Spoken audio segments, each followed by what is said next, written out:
ಭಾರತ್ ಮಾತಾ ಕಿ ವಂದೇ ವಂದೇ.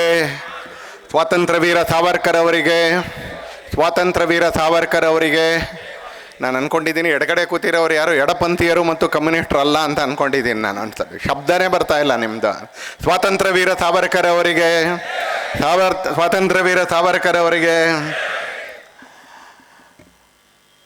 ಸ್ವಾತಂತ್ರ್ಯ ವೀರ ಸಾವರ್ಕರ್ ಪ್ರತಿಷ್ಠಾನ ಜಮಖಂಡಿ ಸಂಘಟನೆಯ ಆಶ್ರಯದಲ್ಲಿ ಇವತ್ತು ಪುಣ್ಯಭೂಮಿ ಜಮಖಂಡಿಯಲ್ಲಿ ನಡೀತಾ ಇರ್ತಕ್ಕಂಥ ಸಾವರ್ಕರ್ ಜಯಂತಿಯ ಈ ಕಾರ್ಯಕ್ರಮದಲ್ಲಿ ಇವತ್ತು 26ನೇ ತಾರೀಕು 28ನೇ ತಾರೀಕು ಅವ್ರು ಹುಟ್ಟಿರ್ತಕ್ಕಂಥ ದಿನ. ಮೇ 28, 1883ರಲ್ಲಿ ಅವರ ಜನನ ಆಯಿತು.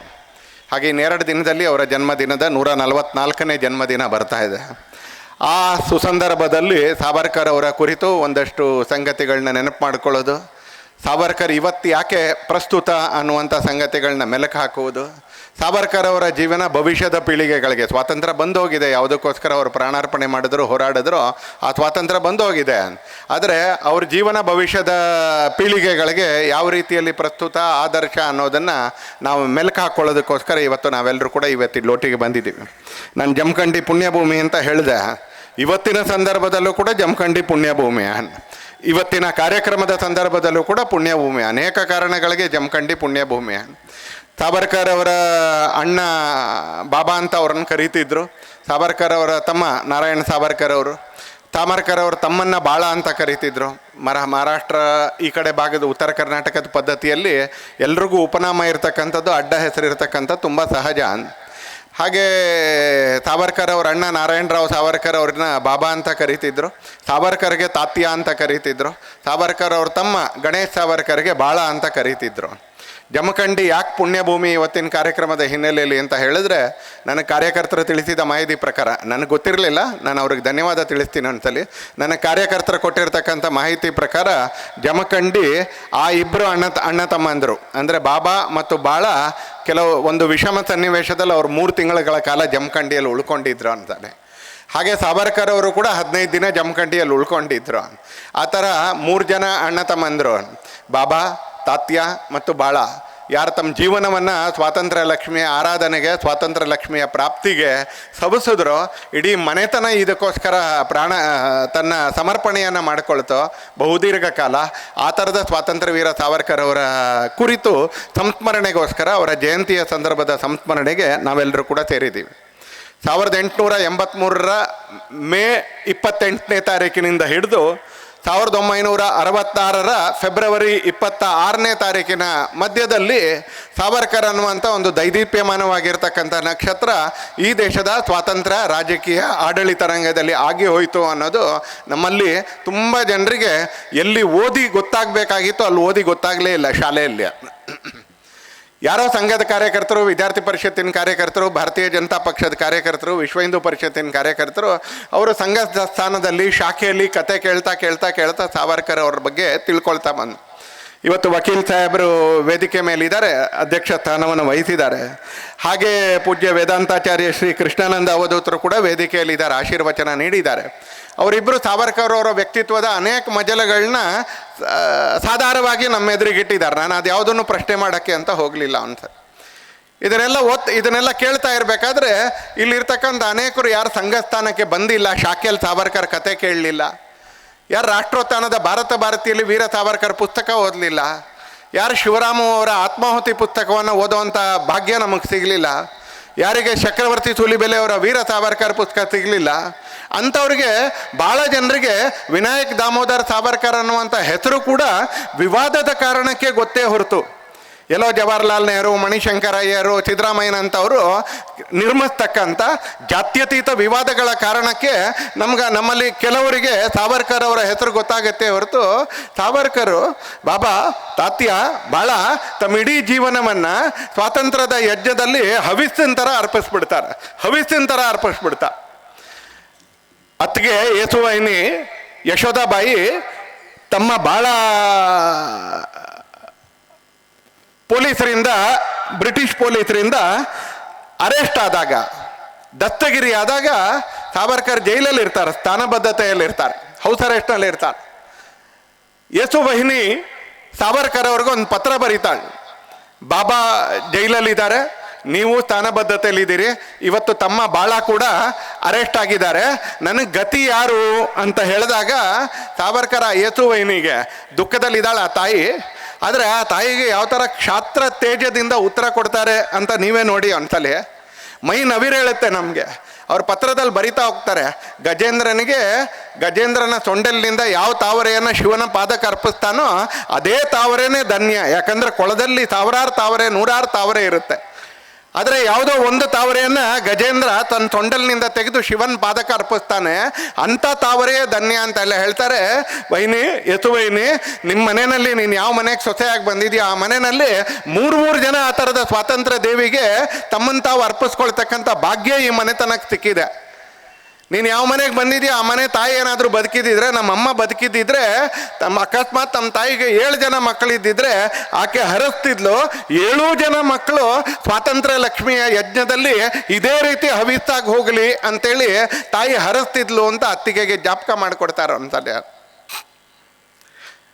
ಸಾಯಂಕಾಲ 7 ಗಂಟೆ ಒಳಗೆ ಟ್ಯೂಷನ್ಗೆ ಹೋಗಿರೋ ಮಗ ಬರಲಿಲ್ಲ ಅಂತ ಹೇಳಿದ್ರೆ ಎಲ್ಲಿಗೆ ಹೋಗಿದ್ದಾನೆ ಅಂತ ಗೊತ್ತು, ಯಾವ ದಾರಿಯಲ್ಲಿ ಬರ್ತಾನೆ ಅಂತ ಗೊತ್ತು. ತಳಮಳಕ್ಕೊಳಗಾಗ್ತಕ್ಕಂಥ ನಾವು ಇವತ್ತಿನ ಪೀಳಿಗೆ ಯಾವುದೋ 1, 2, 3 ದಿನ ಜೈಲಿಗೆ ಹೋಗ್ಬಿಟ್ಟು ನಾವು ಇಷ್ಟು ವರ್ಷ ಜೈಲಿಗಿದ್ದೋ ಸ್ವಾತಂತ್ರ್ಯ ಹೋರಾಟಗಾರರು ಅಂತ ಅಂದ್ಕೊಳ್ತಕ್ಕಂಥ ಅಂದಿನ ಅನೇಕ ಜನರ ಮಧ್ಯದಲ್ಲಿ 3 ಜನ ಅಣ್ಣ ತಮ್ಮಂದರು ಏಕಕಾಲದಲ್ಲಿ ಕರಿ ನೀರಿನ ಶಿಕ್ಷೆಯಲ್ಲಿರ್ತಾರೆ. ಬಾಬಾ ಕೂಡ ಅಂಡಮಾನ್ನಲ್ಲಿರ್ತಾರೆ, ತಾತ್ಯ ಕೂಡ ಅಂಡಮಾನ್ನಲ್ಲಿರ್ತಾರೆ, ಬಾಳ ಕೂಡ ಅಂಡಮಾನ್ನಲ್ಲಿರ್ತಾರೆ. ಎಂಥ ವಂಶ ಅಂತ ಆಲೋಚನೆ ಮಾಡಿ ಒಂದ್ಸಲಿ. ಆ ಮನೆತನ ಎಂಥದ್ದು ಅಂತ ಒಂದ್ಸಲಿ ಆಲೋಚನೆ ಮಾಡಿ ಅತ್ತಿಗೆಗೆ ಬರೀತಾರೆ, ಕೀಗೇತಲೆ ವ್ರತನಹೇ ಅಮೆ ಅಂದತೇನೆ. ನಾವು ಕಣ್ಣು ಮುಚ್ಚಿಕೊಂಡು ಏನೋ ಇಲ್ಲಿ ತುಮುಕ್ಬಿಟ್ಟಿದ್ದೀವಿ ಅಂತಲ್ಲ. ಕೀಗೇತಲೆ ವ್ರತನಹೇ ಅಮೆ ಅಂದತೇನೆ ಲಬ್ಧ ಪ್ರಕಾಶ ಇತಿಹಾಸ ನಿಸರ್ಗಮಾನೆ. ಅತ್ಯಂತ ಪ್ರಕಾಶಮಾನವಾಗಿರ್ತಕ್ಕಂಥ ಸಮಯದಲ್ಲಿ ಆ ಬೆಳಕಿನಲ್ಲಿ ನಾವು ಈ ಯಜ್ಞಕ್ಕೋಸ್ಕರ ನಮ್ಮನ್ನು ನಾವು ಆಹುತಿ ಮಾಡ್ಕೊಂಡಿದ್ದೀವಿ. ಯಾರೋ ಕರೆ ಕೊಟ್ಟರು ಜೈ ಅಂತ ಹೇಳಿದ್ದೀವಿ, ಯಾರೋ ಹೇಳಿದ್ರು ಆಂದೋಲ್ ಧುಮುಕ್ಬಿಟ್ಟು, ಅದಾದ್ಮೇಲೆ ನನ್ನ ಕರ್ಮ ಯಾಕಪ್ಪ ಅವ್ರು ಹೇಳಿದ್ದನ್ನು ಕೇಳಿದೆ. ಆ ಪರಿತಪಿಸುವಿಕೆ ಇರಲಿಲ್ಲ ಸಾವರ್ಕರ್ ಮನೆತನದಲ್ಲಿ.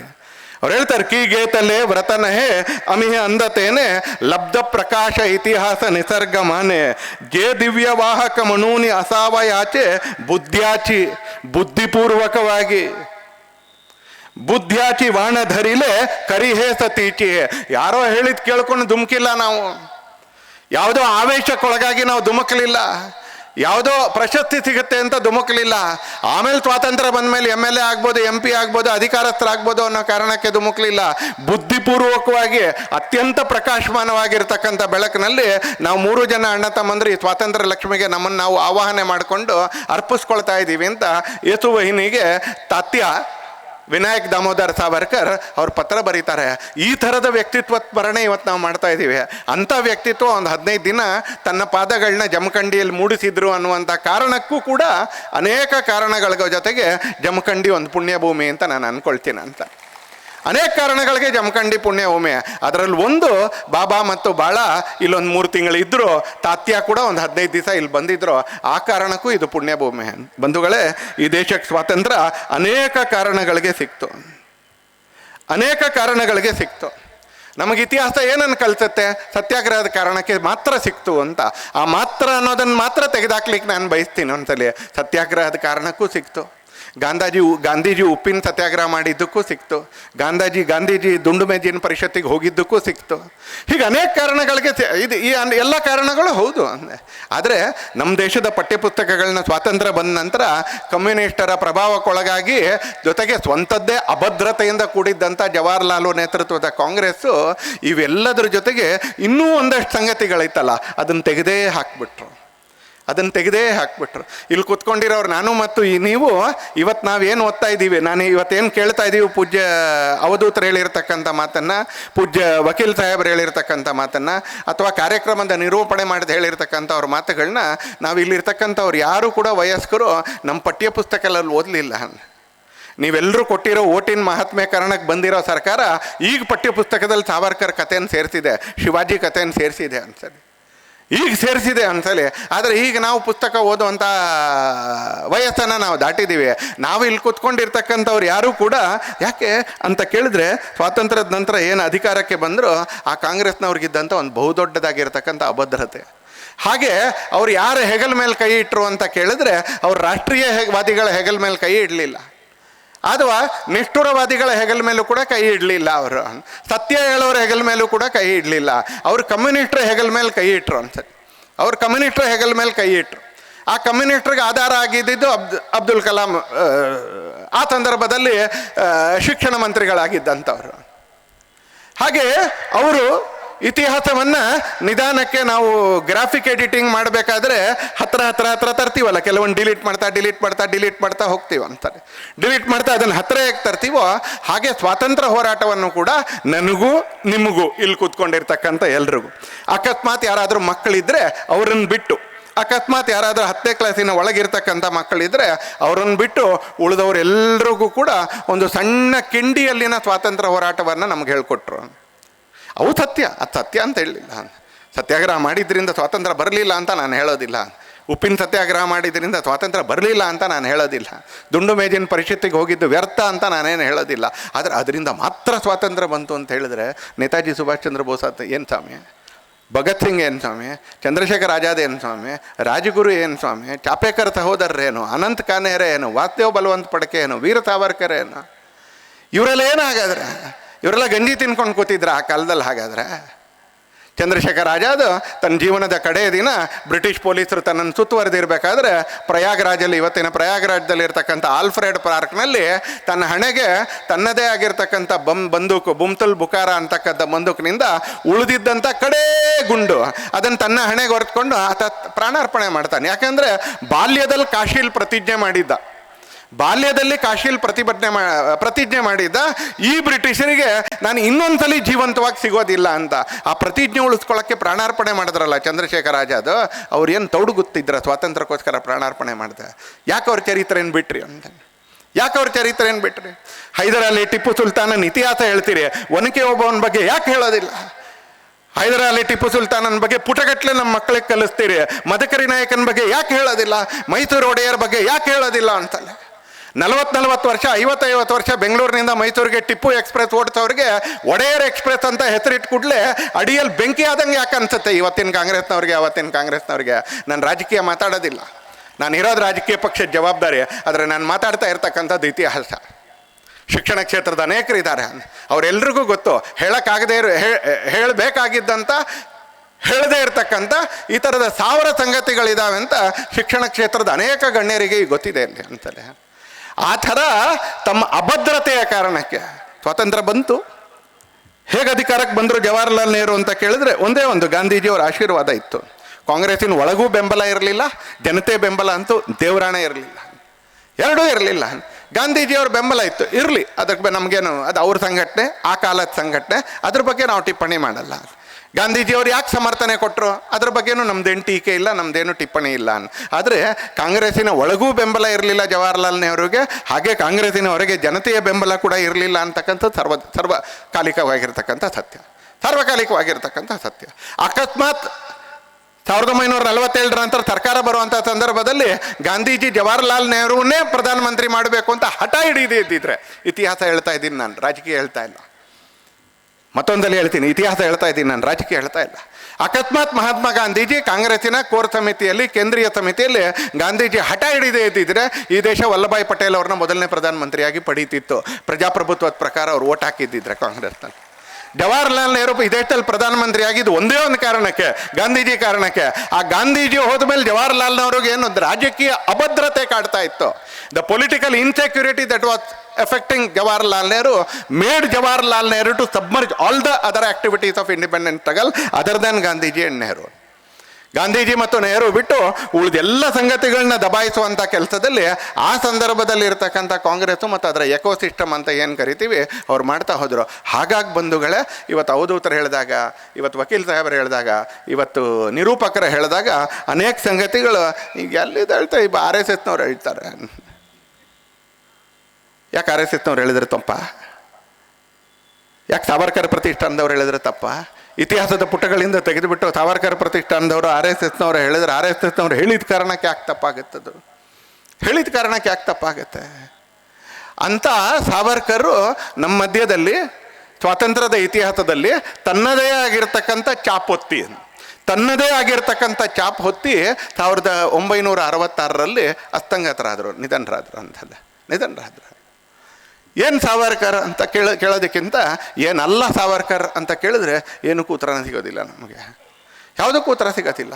ವೇದಿಕೆ ಮೇಲೆ ಕೂತ್ರೆ, ವೇದಿಕೆ ಮೇಲೆ ನಿಂತ್ಕೊಂಡ್ರೆ ಗಂಟೆಗಟ್ಟಲೆ ಎದುರುಗಡೆ ಇರ್ತಕ್ಕಂಥವ್ರನ್ನ ತರ್ಕಬದ್ಧವಾಗಿ ಮಂತ್ರಮುಗ್ಧ ಮಾಡ್ತಾ ಇದ್ದಂಥ ಒಂದು ಅಪ್ರತಿಮವಾಗಿರ್ತಕ್ಕಂಥ ವಾಗ್ಮಿ. ದೊಡ್ಡ ದೊಡ್ಡ ಶಬ್ದ, ಅಲಂಕಾರಿಕವಾಗಿರ್ತಕ್ಕಂಥ ಶಬ್ದ, ಒಡಕ್ ಮಾತುಗಳನ್ನ ಹೇಳಿ ಜನರನ್ನ ಅಥವಾ ಅನೈತಿಕವಾಗಿರ್ತಕ್ಕಂಥ ಹಾಸ್ಯದ ಮಾತುಗಳನ್ನ ಹೇಳಿ ಜನರನ್ನ ಸೆರೆ ಹಿಡಿಯುವಂಥ ಅನೇಕ ಭಾಷಣಕಾರರಿದ್ದಾರೆ. ನಾನೇನು ಹೇಳೋದಿಲ್ಲ ಸಾವರ್ಕರ್ ಬಿಟ್ಟರೆ ಇನ್ಯಾರ ಭಾಷಣನೂ ಗಂಟೆಗಟ್ಟಲೆ ನೀವು ಕೇಳೋದಿಲ್ಲ ಅಂತ. ಆದರೆ ತರ್ಕಬದ್ಧವಾಗಿರ್ತಕ್ಕಂಥ ಹಿಂದುತ್ವ ಮತ್ತು ರಾಷ್ಟ್ರೀಯತೆಗೆ ಸಂಬಂಧಪಟ್ಟಿರ್ತಕ್ಕಂಥ ಸ್ವಾತಂತ್ರ್ಯದ ಮಾತುಗಳ ಜೊತೆ ಗಂಟೆಗಟ್ಟಲೆ ಯುವಕರನ್ನು ಹಿಡಿದಿಡ್ತಾ ಇದ್ದಂಥ ಒಬ್ಬ ಶ್ರೇಷ್ಠವಾಗಿರ್ತಕ್ಕಂಥ ವಾಗ್ಮಿ ಸಾವರ್ಕರ್. ಸಾವರ್ಕರ್ ಒಬ್ಬ ಅತ್ಯಂತ ಶ್ರೇಷ್ಠವಾಗಿರ್ತಕ್ಕಂಥ ಲೇಖಕ. ಕಾರ್ಯಕ್ರಮದ ಆರಂಭದಲ್ಲಿ ಏನು ಪ್ರಾರ್ಥನೆ ಹೇಳಿದ್ರು, ಜಯೋಸ್ತುತೆ ಶ್ರೀ ಜಗನ್ಮಂಗಲೆ, ಈ ಥರದ ಅನೇಕ ಸಂಗತಿಗಳನ್ನ ಅವ್ರು ಹುಟ್ಟು ಹಾಕಿದ್ರು, ಅನೇಕ ಪುಸ್ತಕಗಳನ್ನ. ಅತ್ಯಂತ ಶ್ರೇಷ್ಠವಾಗಿರ್ತಕ್ಕಂಥ ಸಾಹಿತಿ. ಯಾವ ವಿಷಯಗಳು ನಮ್ಮ ಮನಪಟ್ಟಲದಿಂದ ಹೊರಗಡೆ ಹೊರಟೋಗಿದ್ವೋ ಆ ಥರ ಇತಿಹಾಸದ ಅನೇಕ ಸಂಗತಿಗಳನ್ನ ಹಿಂದೂ ಪದಶಾಹಿ, ಶಿವಾಜಿ ಮಹಾರಾಜರ ನಂತರದ ಶಿವಾಜಿ ಮಹಾರಾಜರ ನಂತರ ಮರಾಠ ಸಾಮ್ರಾಜ್ಯನೇ ಇರಲಿಲ್ಲ ಅಂತ ಹೇಳ್ತಿದ್ರು.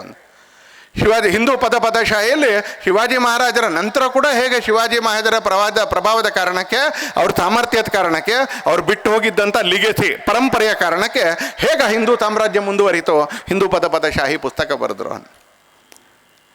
ಹಿಂದುತ್ವ ಅಂತಕ್ಕಂಥ ಪುಸ್ತಕ ಬರೀತಾರೆ. ಸರ್ವಪಲ್ಲಿ ರಾಧಾಕೃಷ್ಣನು, ಡಾಕ್ಟರ್ ಅಂಬೇಡ್ಕರು, ಗಾಂಧೀಜಿ ಅಂತವರು ಅತ್ಯಂತ ಶ್ಲಾಘಿಸ್ತಾರೆ.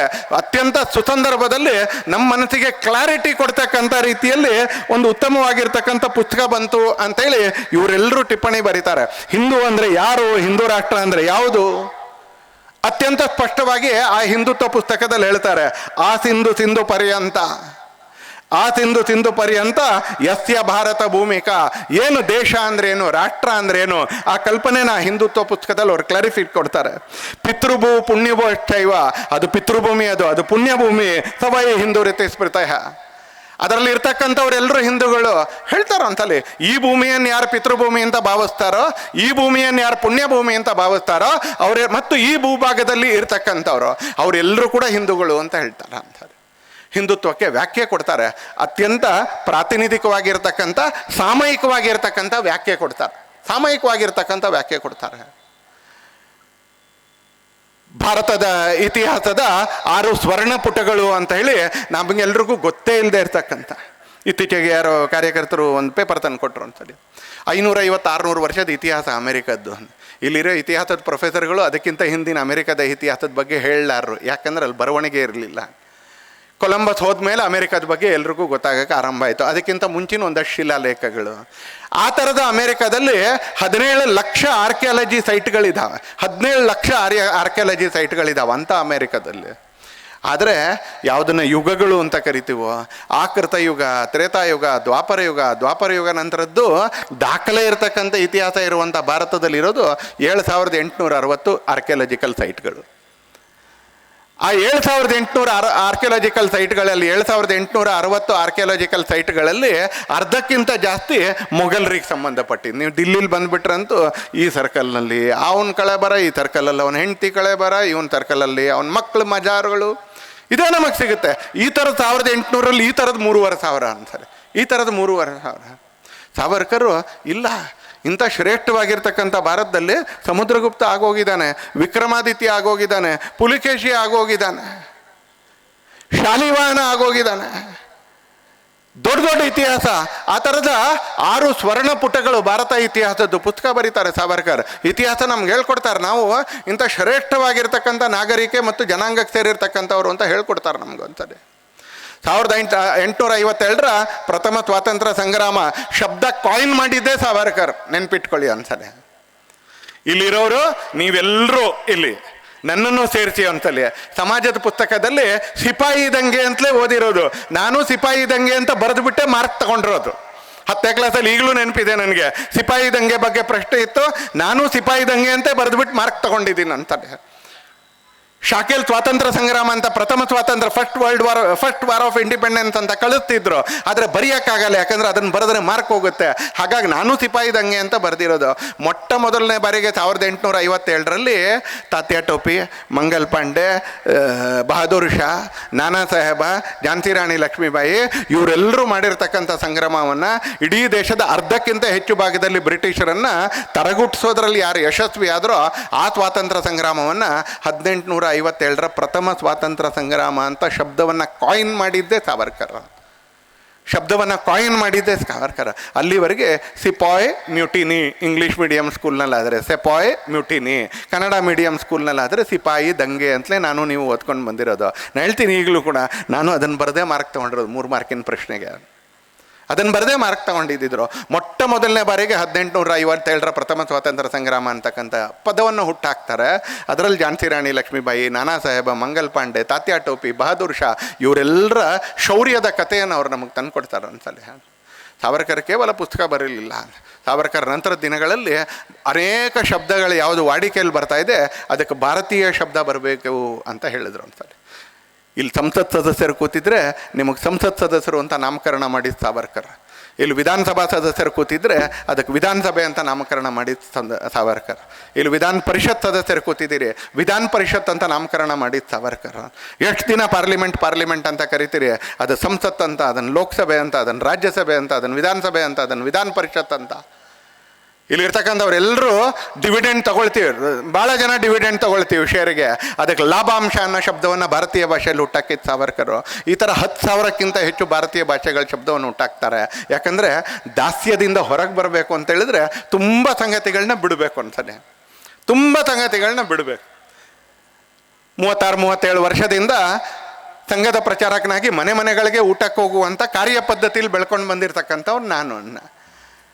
ಆ ಮನೆಗಳಲ್ಲಿ ಎಷ್ಟರ ಮಟ್ಟಿಗೆ ದಾಸ್ಯತೆ ನಿಧಾನಕ್ಕೆ ಕೊಲೊನೈಸೇಷನ್ನು ಇವತ್ತು ಕೂಡ ಒಳಗೆ ಹೋಗ್ತಾ ಇದೆ ಅಂತ ಕೇಳಿದ್ರೆ, ಮೊದಲನೇ 15-20 ವರ್ಷದಲ್ಲಿ ಕೇಳದೇ ಇರೋ ಅನೇಕ ಶಬ್ದಗಳು ಇವತ್ತು ಅಡುಗೆ ಮನೆಗೂ ಬಂದ್ಬಿಟ್ಟಿದೆ ಅಂತಲ್ಲ.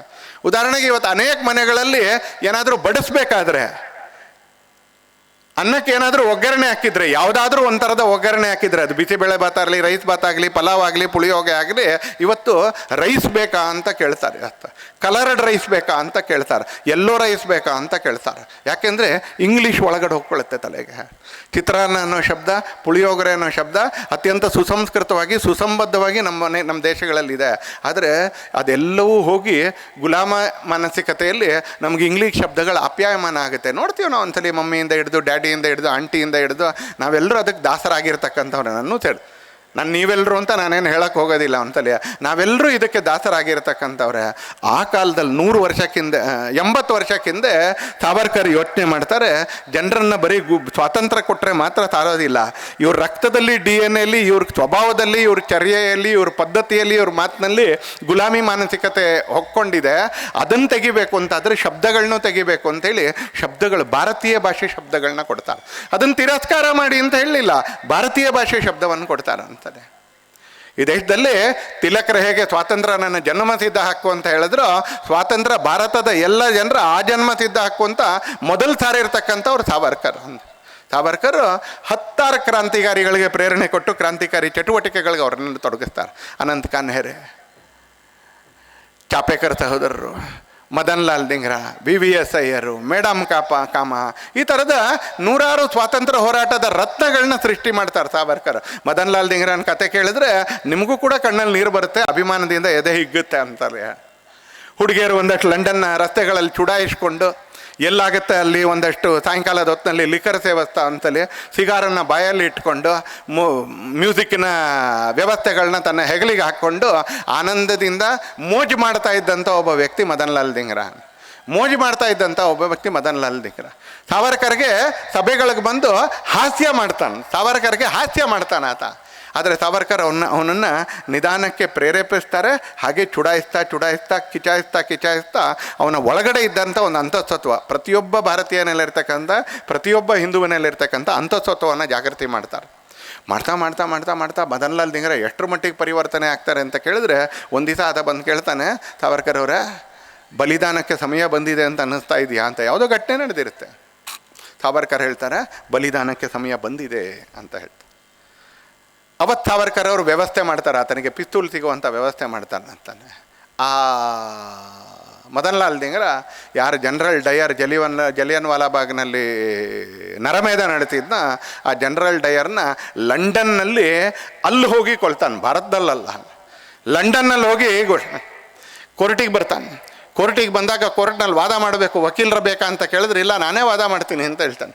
ವಾದ ಮಾಡೋಕ್ಕೆ ಹೇಳಿ ನಿಮ್ಮ ತರ್ಕ ಮುಂದಿಡಿ ವಾದ ಮಾಡಿ ಅಂತ ಹೇಳಿದಾಗ ನನಗೆ ವಾದ ಮಾಡೋಕ್ಕೆ ಏನೂ ಇಲ್ಲ, ನಾನೇ ಕೊಲೆ ಮಾಡಿರೋದು, ನಾನೇ ಗುಂಡಾರಿಸಿ ಕೊಲೆ ಮಾಡಿರೋದು, ಈ ಕೋರ್ಟ್ ಏನು ಬೇಕಾದರೂ ಶಿಕ್ಷೆ ಕೊಡ್ಬೋದು, ಯಾಕಂದರೆ ಈ ಕೋರ್ಟನ್ನೇ ನಾನು ಒಪ್ಕೊಳ್ಳೋದಿಲ್ಲ. ನೀವು ಯಾವ ಕೋರ್ಟ್ ನೀವು? ನಮ್ಮ ದೇಶಕ್ಕೆ ಬಂದ ಅಕ್ರಮದಿಂದ ನಮ್ಮ ದೇಶವನ್ನು ಆಳ್ತಾ ಇದ್ದೀರಿ ನೀವು ಯಾರು ಕೋರ್ಟ್? ನಿಮ್ಮ ಕೋರ್ಟನ್ನೇ ನಾನು ಒಪ್ಪೋದಿಲ್ಲ, ನನ್ನನ್ನು ಬೇಕಾದರೂ ಮಾಡಿ ಅಂತೇಳಿ ಅದರ ಮುಂದೆ ತನ್ನ ಶಬ್ದವನ್ನು ಹೇಳ್ತಾನೆ. ಅಮ್ಮ ಗಲ್ಲಿಗೆ ಹೋಗ್ಬೇಕಾದ್ರೆ ಶಬ್ದವನ್ನು ಹೇಳ್ತಾನೆ, ವಾಕ್ಯನ ಹೇಳ್ತಾನೆ, ಅಮ್ಮ ನೀನಂಥ ದೊಡ್ಡ ತಾಯಿಗೆ ನನ್ನಂಥ ದೊಡ್ಡ ಮಗ ತನ್ನ ರಕ್ತ ಅಲ್ಲದೆ ಇನ್ನೇನಮ್ಮ ಕೊಡ್ಬೋದು? ನಾನು ಕವಿಯಾಗಿದ್ದರೆ ಕವನ ಬರೀತಿದ್ದೆ, ಕಲಾಕಾರ ಆಗಿದ್ದರೆ ನೀನು ಚಿತ್ರ ಬರೀತಿದ್ದೆ, ಆದರೆ ನಾನೊಬ್ಬ ದೊಡ್ಡ ಮಗ, ನೀನಂಥ ದೊಡ್ಡ ತಾಯಿಗೆ ನನ್ನಂಥ ದೊಡ್ಡ ಮಗ ತನ್ನ ರಕ್ತ ಅಲ್ಲದೆ ಇನ್ನೇನು ಕೊಡ್ಬೋದು ಅಂತ ಕೇಳ್ತಾನೆ. ಸಾವರ್ಕರ್ ಹಚ್ಚಿರ್ತಕ್ಕಂಥ ಕಿಡಿ ಈ ಥರದ ಜಾಜ್ವಲ್ಯಮಾನವಾಗಿರ್ತಕ್ಕಂಥ ಜ್ವಾಲೆಗಳು, ಜಾಜ್ವಲ್ಯಮಾನವಾಗಿರ್ತಕ್ಕಂಥ ಜ್ವಾಲೆಗಳು. ಪುಣೆಯ ರಸ್ತೆಯಲ್ಲಿ ಪುಣೆಯ ರಸ್ತೆಯಲ್ಲಿ ಚಾಪೇಕರ್ ಸಹೋದರರು ಹಾಡು ಹಗಲಲ್ಲಿ ಜನ ತುಂಬಿರ್ತಕ್ಕಂಥ ರಸ್ತೆಯಲ್ಲಿ ಇಂಗ್ಲೀಷ್ ಅಧಿಕಾರಿನ ಸಾಯಿಸ್ತಾರೆ.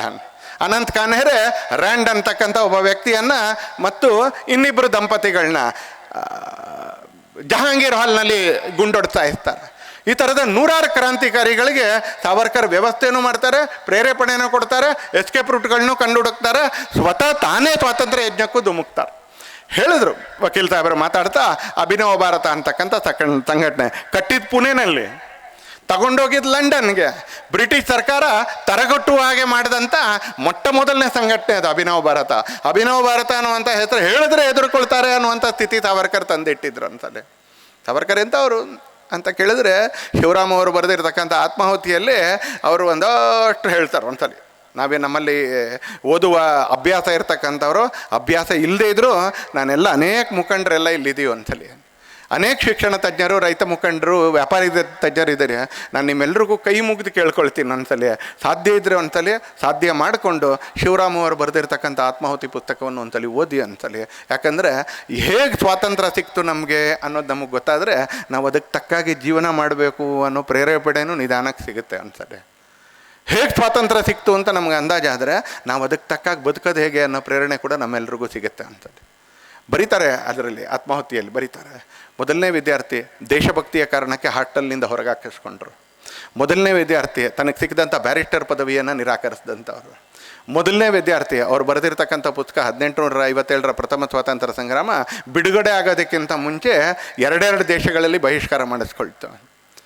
ಮೊದಲನೇ ಪುಸ್ತಕ 1857 ಪ್ರಥಮ ಸ್ವಾತಂತ್ರ್ಯ ಸಂಗ್ರಾಮ 18 ಭಾಷೆಗಳಿಗೆ ಟ್ರಾನ್ಸ್ಲೇಷನ್ ಆಗಿ ನಿಷೇಧಕ್ಕೊಳಗಾಗಿದ್ದಂಥ ಭಾರತ ಮತ್ತು ಇಂಗ್ಲೆಂಡ್ನಲ್ಲಿ ನಿಷೇಧಕ್ಕೊಳಗಾಗಿದ್ದಂಥ ಭಾರತ ಮತ್ತು ಇಂಗ್ಲೆಂಡ್ನಲ್ಲಿ 18 ಭಾಷೆಗಳಲ್ಲಿ ಜನ ತಾವೇ ಅಲ್ಲಲ್ಲಿ ಹಂಚಿಕೊಂಡು ಓದಿರ್ತಕ್ಕಂಥ ಪುಸ್ತಕ, ನಿಷೇಧದ ಮಧ್ಯದಲ್ಲಿ ಓದಿರ್ತಕ್ಕಂಥ ಪುಸ್ತಕ.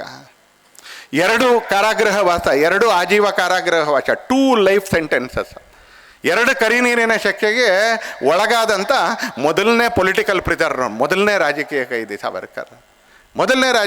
ಸಾವರ್ಕರ್. ಸ್ವದೇಶಿ ಆಂದೋಲನದ ಪ್ರಣೇತ ಆಗಿ ಆರಂಭ ಮಾಡಿದವರಾಗಿ ವಿದೇಶಿ ವಸ್ತುಗಳ ದಹನದ ಚಳವಳಿಯನ್ನು ಆರಂಭ ಮಾಡಿದಂಥ ವ್ಯಕ್ತಿ ಸಾವರ್ಕರ್.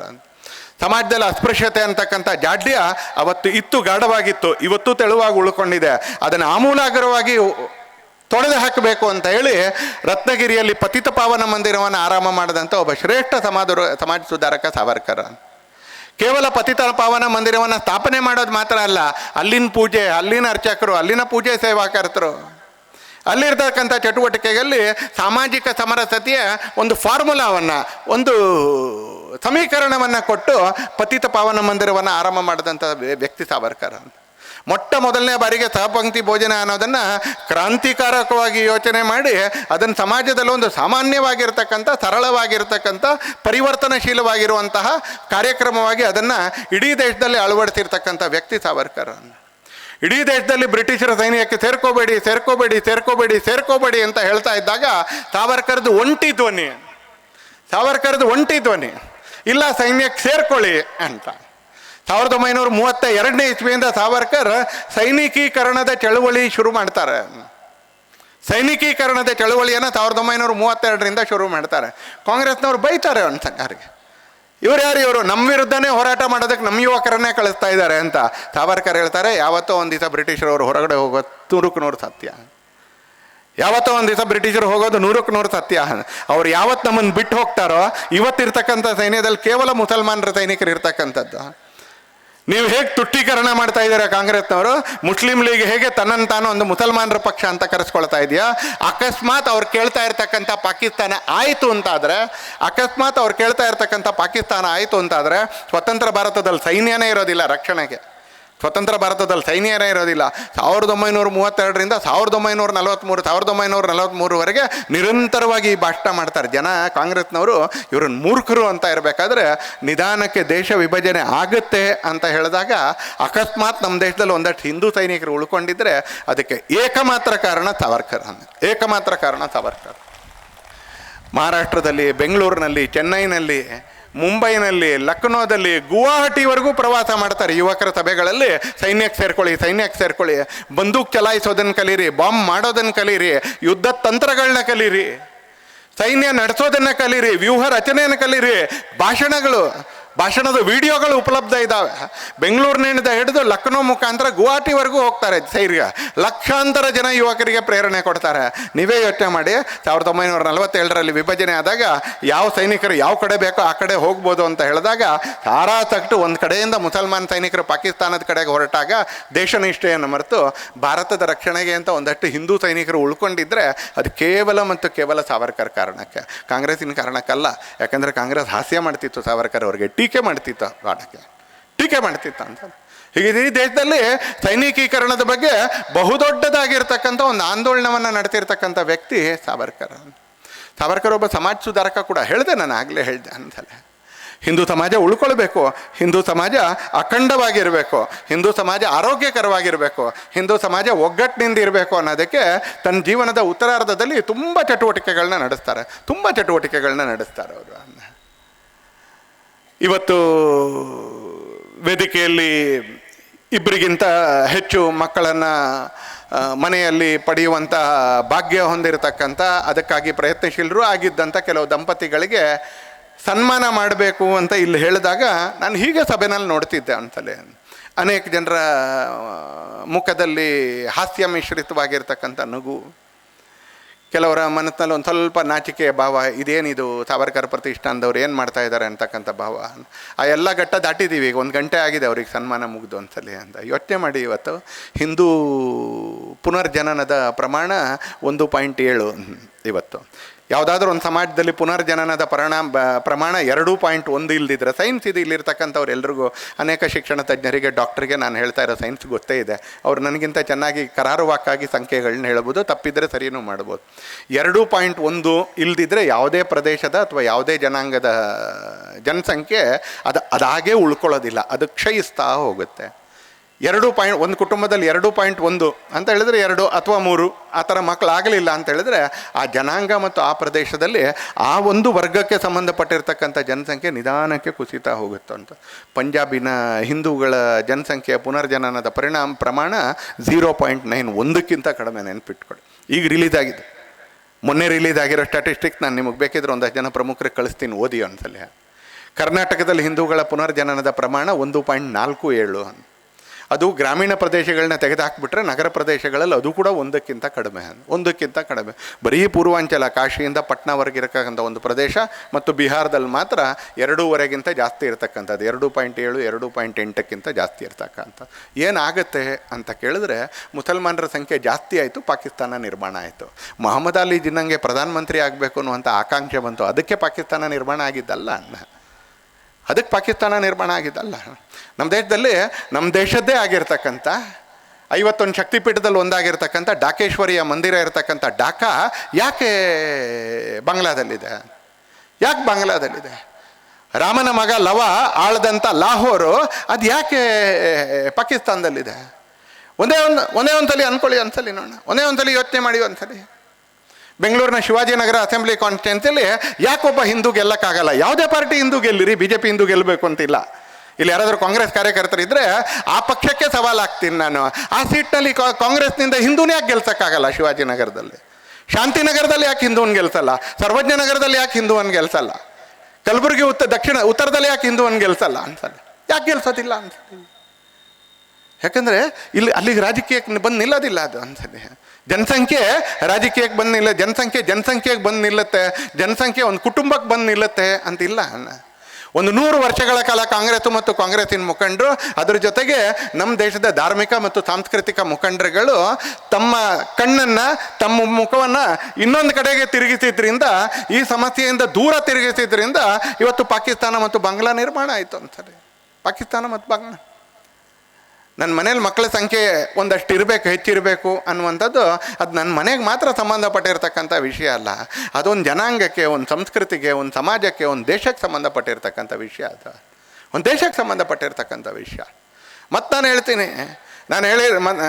ನಾನೊಂದು ರಾಜಕೀಯ ಪಕ್ಷದ ಕಾರ್ಯಕರ್ತ, ನನಗೆ ಜವಾಬ್ದಾರಿ ಇದೆ, ನನಗೆ ಒಂದು ರಾಜಕೀಯ ಪಕ್ಷದ ಜವಾಬ್ದಾರಿ ಇದೆ.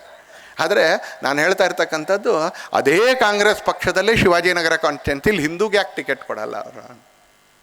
ಅದೇ 19 ಜನ ಗೆದ್ದಿದ್ದಾರೆ ಅಸ್ಸಾಂನಲ್ಲಿ, ಒಬ್ಬ ಹಿಂದೂ, 18 ಜನ ಮುಸಲ್ಮಾನರು. ಯಾಕೆ?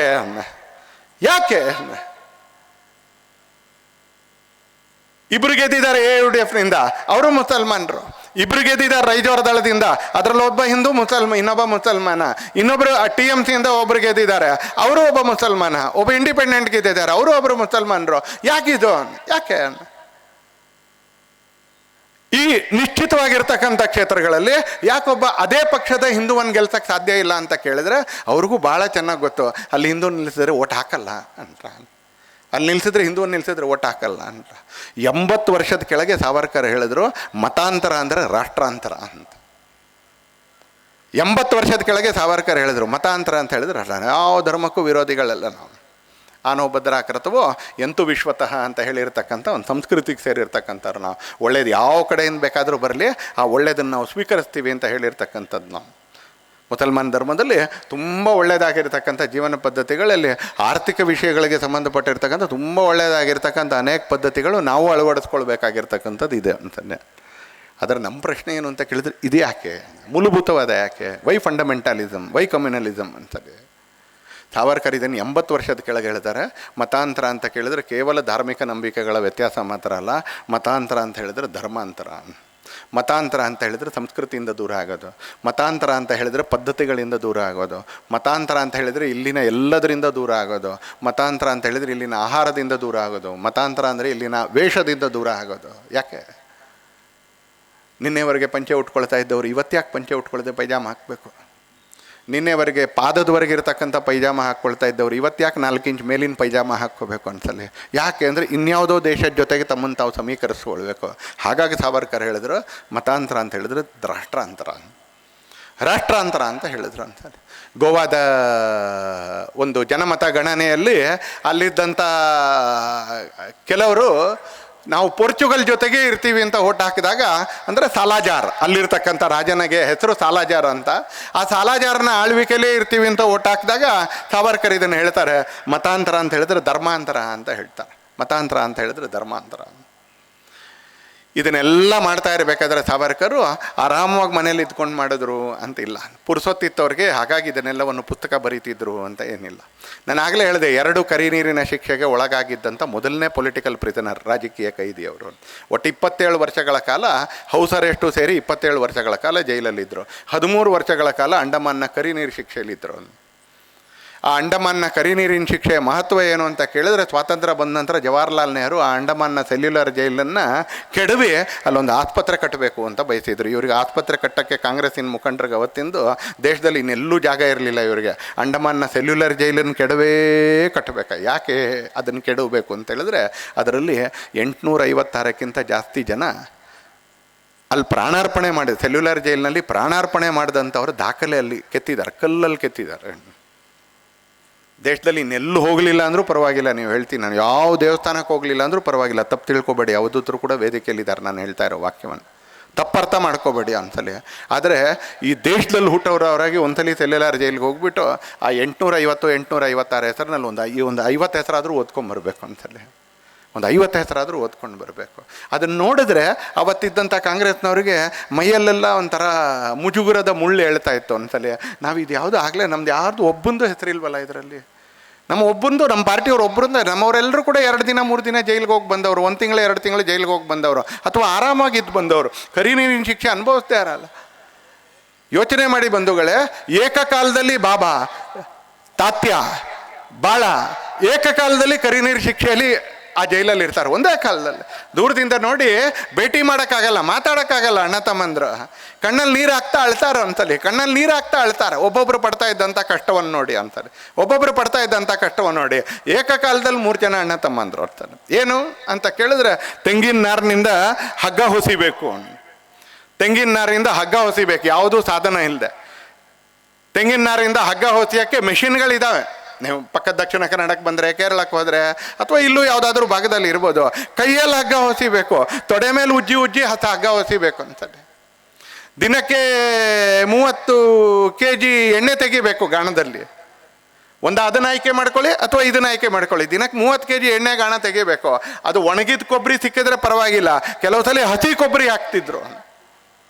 ತಾಯಂದ್ರಿಗೆ ಗೊತ್ತಿದೆ, ಎಣ್ಣೆ ತೆಗಿಯೋ ಪದ್ಧತಿ ಗೊತ್ತಿರ್ತಕ್ಕಂಥ ತಾಯಂದ್ರಿಗೆ ಅಥವಾ ಎಣ್ಣೆ ತೆಗೆಯುವಂಥ ವೃತ್ತಿಯಲ್ಲಿರ್ತಕ್ಕಂಥವ್ರಿಗೆ ಗೊತ್ತಿದೆ. ಒಣಗಿರೋ ಕೊಬ್ಬರಿಯಿಂದ ಸ್ವಲ್ಪ ಬೇಗ ಎಣ್ಣೆ ಬರುತ್ತೆ, ಹಸಿ ಕೊಬ್ಬರಿ ಹಾಕಿದ್ರೆ ಇನ್ನು 10 ಸಲ 20 ಸಲ ಅದಕ್ಕೋಸ್ಕರ ಪ್ರಯಾಸ ಪಡಬೇಕು ಅಂತಾನೆ.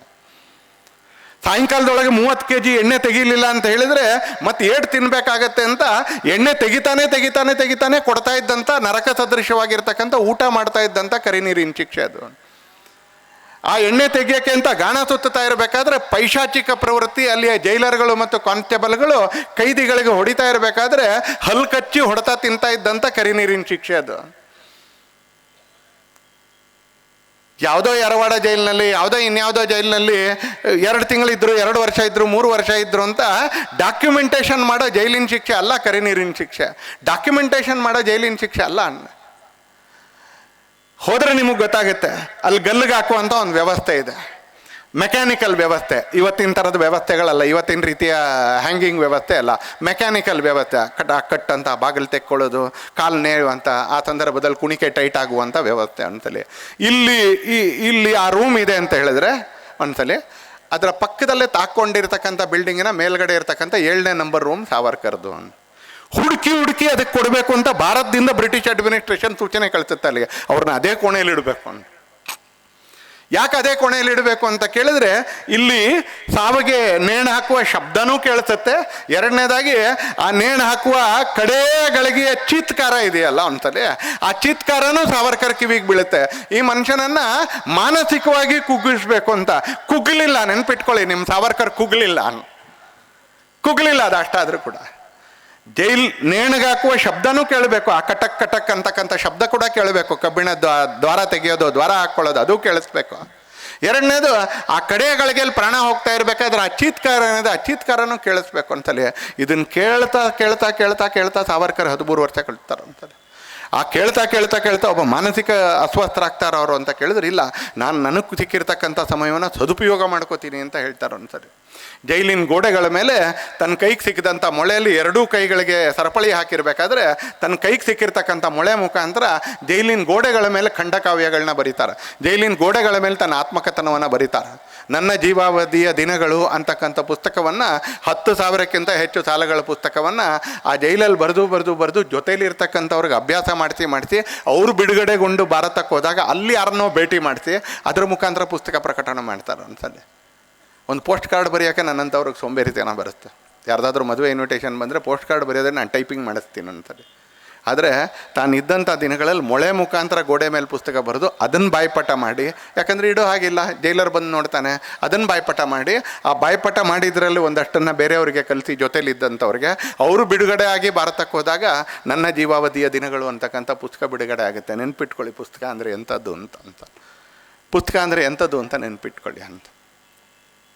ಇಷ್ಟಿದ್ದ ಮೇಲೆ ತನ್ನ ಕೆಲಸ ಮಾಡ್ಕೊಂಡು ಸುಮ್ಮನೆ ಇರ್ತಾರ ಅಂತ ಕೇಳಿದ್ರೆ ಇಲ್ಲ, ಜೊತೆಲಿರ್ತಕ್ಕಂಥವ್ರ ನಿಧಾನಕ್ಕೆ ಮಾತಾಡಿಸ್ತಾ ರಾಜಕೀಯ ಕೈದಿಗಳಿಗೆ ಸಿಗಲೇಬೇಕಾಗಿರ್ತಕ್ಕಂಥ, ಕೋರ್ಟಿನಾಗ ಅನುಗುಣವಾಗಿ ಸಿಗಬೇಕಾಗಿರ್ತಕ್ಕಂಥ ಸವಲತ್ತುಗಳು ನಮಗೆ ಸಿಗಬೇಕು ಅಂತ ಚಳುವಳಿ ಹುಡಿಸ್ತಾರೆ. ಅಲ್ಲಿ ಸತ್ಯಾಗ್ರಹ ಹುಡಿಸ್ತಾರೆ ಜೈಲಿನೊಳಗಡೆ.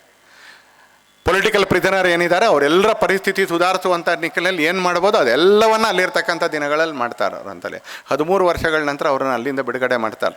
ಯಾಕಂದರೆ ಕ್ರಿಶ್ಚಿಯನ್ರಿಗೆ ಪುನರ್ಜನ್ಮದಲ್ಲಿ ನಂಬಿಕೆ ಇಲ್ಲ. ಕ್ರಿಶ್ಚಿಯನ್ರಾಗಿರ್ತಕ್ಕಂಥ ಬ್ರಿಟಿಷ್ ಕೋರ್ಟು 2 ಜೀವಾವಧಿ ಶಿಕ್ಷೆ ಕೊಡ್ತಾರೆ. ಆ 2 ಜೀವಾವಧಿ ಶಿಕ್ಷೆ ಅಂತ ಅನೌನ್ಸ್ ಮಾಡಿದಾಗಲೇ ಹೇಳ್ತಾರಲ್ರಿ, ನಿಮಗೆ ಪುನರ್ಜನ್ಮದಲ್ಲೇ ನಂಬಿಕೆ ಇಲ್ಲ, ನಂದು 1 ಜನ್ಮ ಆದಮೇಲೆ ಮತ್ತೊಂದು ಜನ್ಮಕ್ಕೆ ಹೆಂಗೆ ನೀವು ಶಿಕ್ಷೆ ಕೊಡ್ತೀರಿ ಅಂತ ಹತ್ಯೆ ಕೇಳ್ತಾರೆ. ಕೋರ್ಟ್ನಲ್ಲಿ ಉಳಿದವರೆಲ್ಲ ನಗ್ತಾರೆ, ಜಡ್ಜ್ ಸ್ವಲ್ಪ ಮುಖ ಕೆಳಗೆ ಹಾಕ್ಕೊಂಡು ಹೋಗ್ತಾರೆ, ಜಡ್ಜ್ ಮುಖ ತಲೆ ಕೆಳಗೆ ಹಾಕ್ಕೊಂಡು ಹೋಗ್ತಾನೆ ಅಂತಲ್ಲಿ. ಇವ್ರ ಪ್ರಶ್ನೆಗೆ ಉತ್ತರ ಕೊಡೋಕ್ಕಾಗೋದಿಲ್ಲ ಅಂತ. ಆ 13 ವರ್ಷಗಳ ಕರಿನೀರಿನ ಶಿಕ್ಷೆ ನಂತರ ವಾಪಸ್ ಬಂದ ಮೇಲೆ ಮತ್ತೆ ಬಿಡ್ತಾರ ಅಂತ ಕೇಳಿದ್ರೆ ಇಲ್ಲ, ರತ್ನಗಿರಿಲಿ ಮತ್ತೆ ಸೆರೆಮನೆಯಲ್ಲೇ ಇಡ್ತಾರೆ. ಅದಾದಮೇಲೆ ಮತ್ತೆ 11 ವರ್ಷಗಳ ಕಾಲ ರತ್ನಗಿರಿಲೇ ಸ್ಥಾನಬದ್ಧತೆಯಲ್ಲಿ ಹೌಸ್ ಅರೆಸ್ಟಲ್ಲಿ ಇಡ್ತಾರೆ. ಯಾರನ್ನೂ ಭೇಟಿ ಆಗೋಕ್ಕಾಗಲ್ಲ ಪರ್ಮಿಷನ್ ಇಲ್ಲದೆ ಅನ್ನುವಂಥ ಹೌಸ್ ಅರೆಸ್ಟ್ನಲ್ಲಿ ಇಡ್ತಾರೆ ಅವರಿಗೆ. ಬಂಧುಗಳೇ, ಇದು ಸಾವರ್ಕರ್ ಜೀವನ. ಈ ಥರ ಹೇಳ್ತಾ ಹೋದರೆ ರಾತ್ರಿ ಬೆಳಗಾಗೋವರೆಗೂ ಹೇಳ್ತಾ ಹೋಗ್ಬೋದು. ಹಾಗಾಗಿ ನಾನು ಹೇಳ್ತೀನಿ ಒಂದ್ಸಲಿ, ದಯವಿಟ್ಟು ಕೈ ಮುಗಿದು ಕೇಳ್ಕೊಳ್ತೀನಿ ಒಂದ್ಸಲಿ, ಸಾವರ್ಕರ್ ಅವ್ರ ಬಗ್ಗೆ ಶಿವರಾಮ್ ಅವರು ಬರ್ತಿರ್ತಕ್ಕಂಥ ಆತ್ಮಾಹುತಿ ಪುಸ್ತಕವನ್ನು ದಯವಿಟ್ಟು ಓದಿ. ಒಂದ್ಸಲಿ ಓದ್ಬೇಕು ನೀವು, ಒಂದ್ಸಲಿ ಓದ್ಬೇಕು. ಯಾಕಂದರೆ ಈ ದೇಶಕ್ಕೆ ಸ್ವಾತಂತ್ರ್ಯ ಸುಮ್ಮನೆ ಸಿಗಲಿಲ್ಲ, ಸುಲಭಕ್ಕೆ ಸಿಗಲಿಲ್ಲ. ನಾವು ಅದಕ್ಕೆ ತಕ್ಕನಾಗಿ ಇದೀವ, ಬದುಕ್ತಾ ಇದ್ದೀವ ಅಂತ ಅರ್ಥಕೊಳ್ಳೋದಕ್ಕೋಸ್ಕರ, ತಿಳ್ಕೊಳ್ಳೋದಕ್ಕೋಸ್ಕರ ನಾವು ಆತ್ಮಾಹುತಿ ಓದಬೇಕು.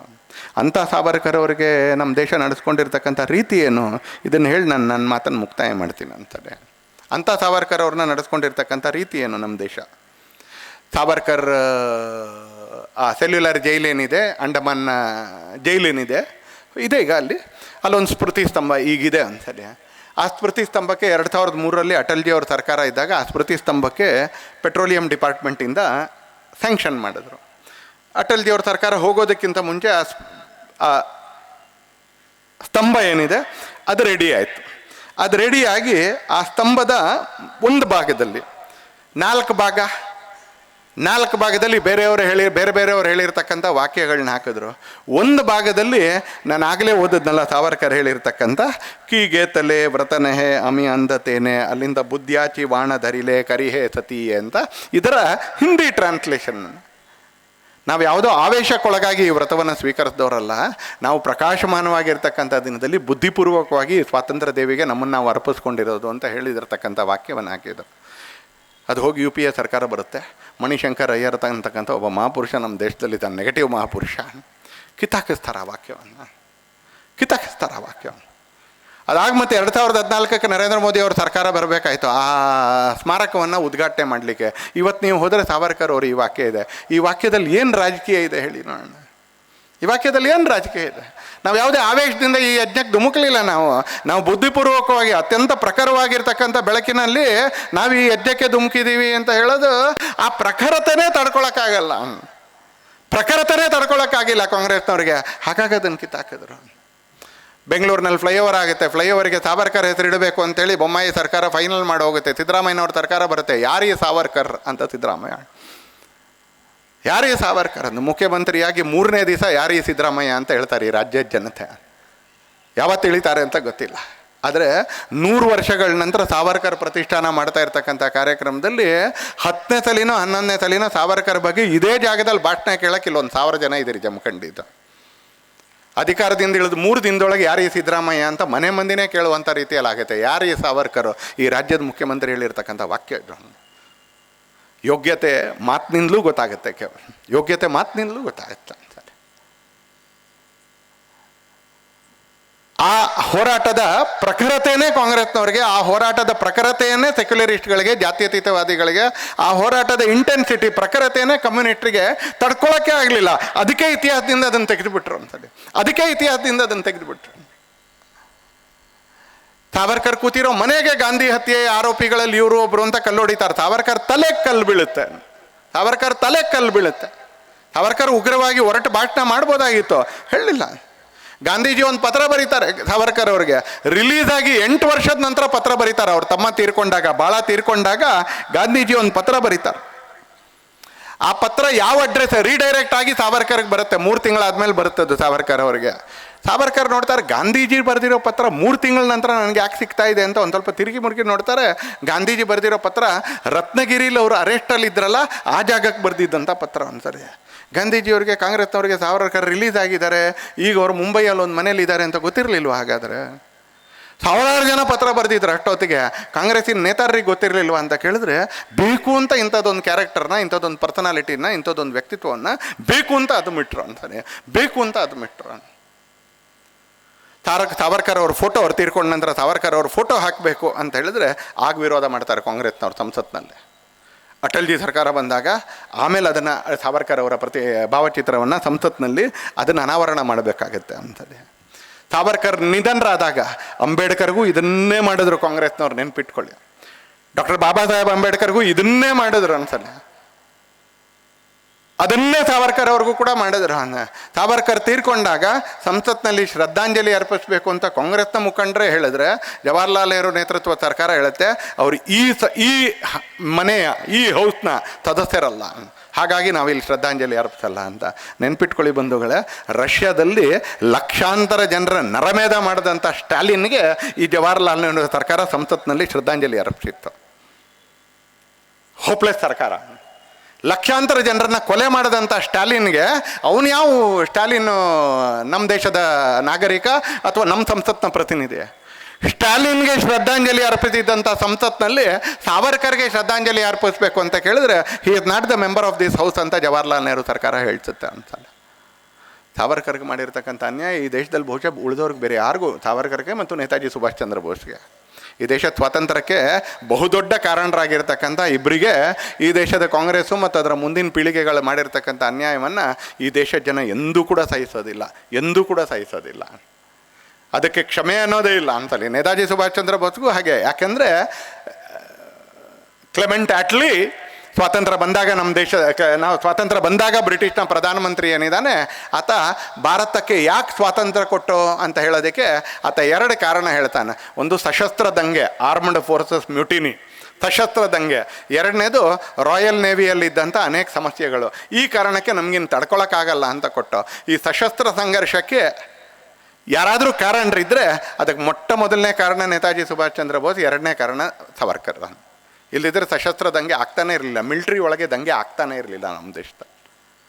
ಇದನ್ನು ಕಾರಣಗೊಳಿಸಿದಂಥವ್ರು ನೇತಾಜಿ ಸುಭಾಷ್ ಚಂದ್ರ ಬೋಸ್ ಮತ್ತು ಸಾವರ್ಕರ್ ಅವರು.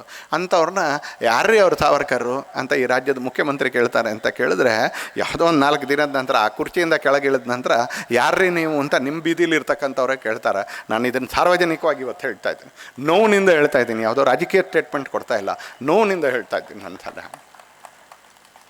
ಅಂಥ ಸಾವರ್ಕರ್ ಇವತ್ತು ಈ ದೇಶದ ಸ್ವಾತಂತ್ರ್ಯಕ್ಕೆ ಒಂದು ಬಹುದೊಡ್ಡ ಕೊಡುಗೆಯನ್ನು ಕೊಟ್ಟು, ನಂತರದ ದಿನಗಳಲ್ಲಿ ಈ ದೇಶದ ಸಮಾಜಕ್ಕೆ ಒಂದು ಬಹುದೊಡ್ಡ ಕೊಡುಗೆಯನ್ನು ಕೊಟ್ಟು, ಈ ದೇಶದ ಸಾಹಿತ್ಯಕ್ಕೆ, ಈ ದೇಶದ ಶಬ್ದಾವಳಿಗೆ ಒಂದು ಬಹುದೊಡ್ಡದಾಗಿರ್ತಕ್ಕಂಥ ಕೊಡುಗೆಯನ್ನು ಕೊಟ್ಟು 1966ರಲ್ಲಿ ಅವರು ತೀರ್ಕೊಂಡ್ರು. ನನ್ನ ಮಾತನ್ನು ಮುಕ್ತಾಯ ಮಾಡಲಿಕ್ಕಿಂತ ಮುಂಚೆ ಮತ್ತೊಂದು ಸಲ ಇಲ್ಲಿ ಅರ್ಧಕ್ಕಿಂತ ಹೆಚ್ಚು ಜನರಿಗೆ ತುಂಬ ಚೆನ್ನಾಗಿ ಮರಾಠಿ ಅರ್ಥ ಆಗುತ್ತೆ. ಹೀಗಾಗಿ ನಾನು ಅದನ್ನೇನು ಕನ್ನಡದಲ್ಲಿ ಹೇಳಬೇಕು ಅಂತ ಏನಿಲ್ಲ, ಕನ್ನಡದಲ್ಲಿ ಮತ್ತೆ ಅನುವಾದ ಮಾಡೋ ಅವಶ್ಯಕತೆಯೂ ಇಲ್ಲ, ಯಾಕಂದರೆ ನಿಮಗೇ ಅರ್ಥ ಆಗಿಬಿಡುತ್ತೆ.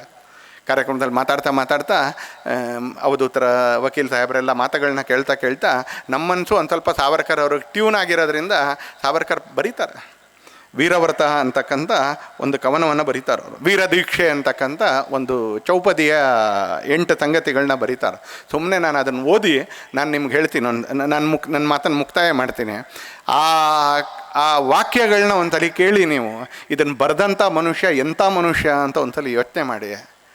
ಆತ ಜಮಖಂಡಿಗೆ 15 ದಿವಸ ಬಂದಿದ್ದ ಅಂತ ಹೇಳಿದ್ರೆ ನಮ್ಮ ಮೈನಲ್ಲಿ ನಿರ್ಮಾಣ ಆಗ್ಬಾರ್ದಾಗಿರ್ತಕ್ಕಂಥ ಪುಳಕ ಏನು ಅನ್ನೋದನ್ನು ಯೋಚನೆ ಮಾಡಿ. ಹೇ ಮಾತೃಭೂಮಿ ತುಜಲ ಮನವಾಹಿಯೇಲೆ, ನಿನಗೋಸ್ಕರ ನನ್ನ ಮನಸ್ಸನ್ನು ಅರ್ಪಿಸಿದೆ. ವಕ್ತೃತ್ವ ವಾಗ್ವಿಭವ ಹಿ ತುಜ ಅರ್ಪಿಯೇಲೆ, ನನ್ನ ಮಾತಿನ ಕಲೆ, ನನ್ನ ಮಾತಿನ ಸಾಮರ್ಥ್ಯ ಇದೆಲ್ಲವನ್ನೂ ನಿನಗೆ ಅರ್ಪಿಸಿದೆ.